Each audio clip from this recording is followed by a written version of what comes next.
Gisèle, Gisèle, je t'en prie, ressaisis-toi. Laisse-moi, Astrid, s'il te plaît. Je t'en supplie, laisse-moi seule.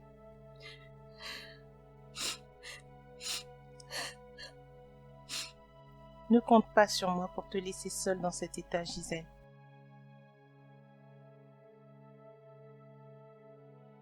Ma douce Gisèle, j'ignore ce que je dois dire ou faire pour te réconforter. Ce genre de blessure est presque impossible à soigner.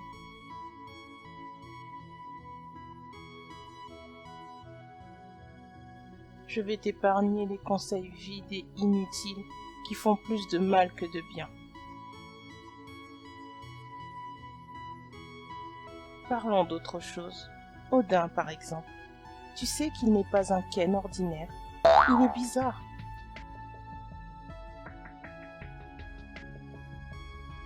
Nous étions en train de construire son studio et pouf, il a disparu pour réapparaître quelques minutes plus tard. Hein? Gisèle se relève brusquement. Quand tu dis disparu, tu veux dire qu'il est parti un moment et qu'il est revenu, c'est ça? Non, non, pas du tout. Je le voyais comme je te vois, et pendant un bon quart d'heure, il est devenu invisible. Ensuite, il est revenu à sa place, comme si de rien n'était. Le plus étrange, c'est qu'il en est conscient. Il m'a dit où et avec qui il était pendant son absence. Et où t'a-t-il dit qu'il était? Il m'a dit qu'il pensait être dans une autre dimension, avec une très jolie Barbie de la même collection que lui. Son nom c'est Ina quelque chose. Inaël? Il disparaît pour se retrouver avec Inaël? Il t'a parlé d'Inaël? Inaël, Joël ou Gabriel, j'en sais rien moi.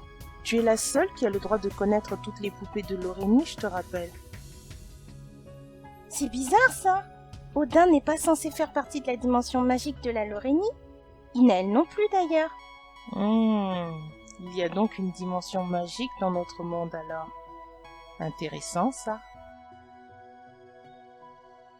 N'y compte pas trop ma belle. La dimension magique de la Laurénie t'effacera ce détail de la mémoire bientôt. Je m'étonne de voir qu'il ne l'ait pas déjà fait.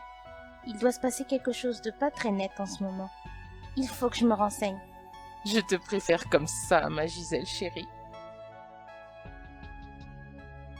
Merci Astrid. Tu viens de me rappeler qui je suis et les nombreux privilèges que j'ai ici.